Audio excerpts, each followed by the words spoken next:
This demonstration will show you line for line stitching. So often when we are sewing, we use the markings on our sewing machine to help us guide our seam. So you can see the marks here for 1/4 inch, 1/2 inch, 3/4, 1 inch, and so on. Home machines have even more lines than that you can designate to the 1/8 of an inch. However, there might be some circumstances in which you want to make sure that your precision and accuracy are of the utmost importance.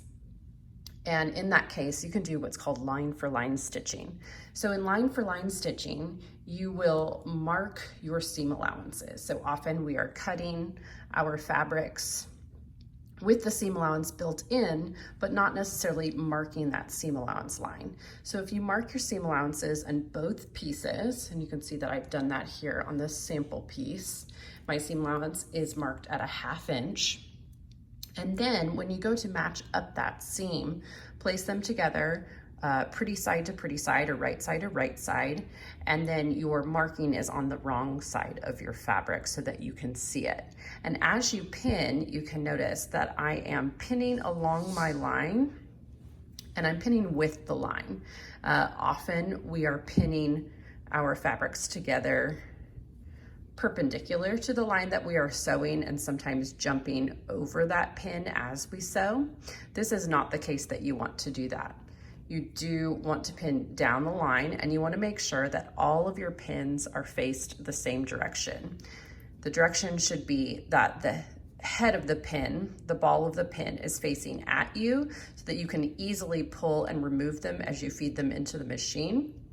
And the point of the pin is feeding into the machine. So do make sure that they're all facing the same direction. Also, when I'm doing line for line stitching and I'm making sure that my sewing line on both pieces of fabric is matching up as accurately as I absolutely can, when I'm pinning down the line.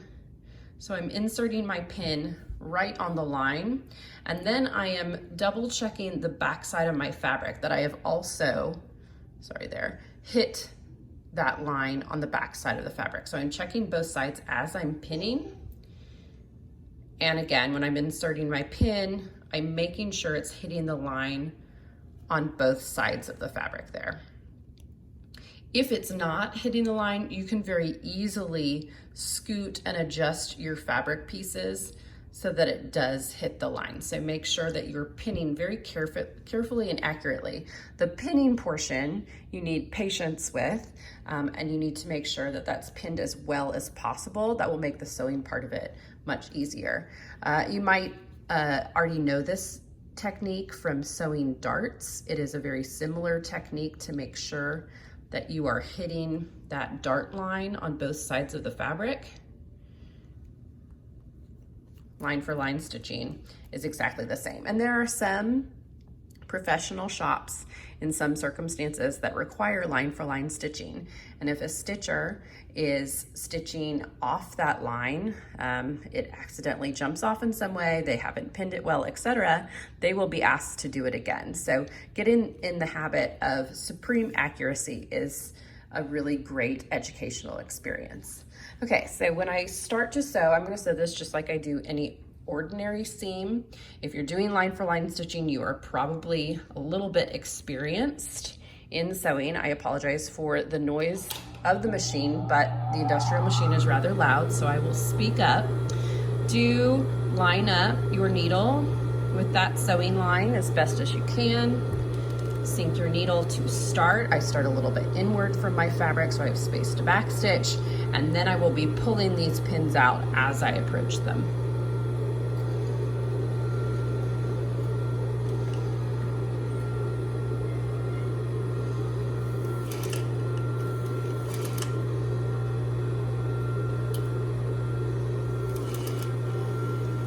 You want to do your absolute best to make sure that the needle is hitting the line that you have drawn, and that you are not removing the pin until you are right on top of it. If you remove the pins too soon, then they're not really doing anything to help you out as you're trying to sew.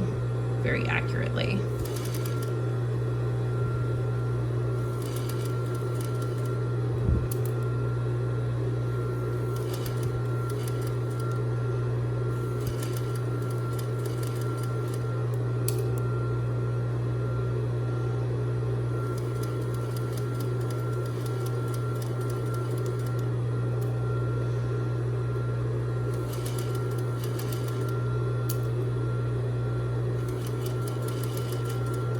So you do have to sew rather slow if you are attempting this method. You cannot go nearly as fast.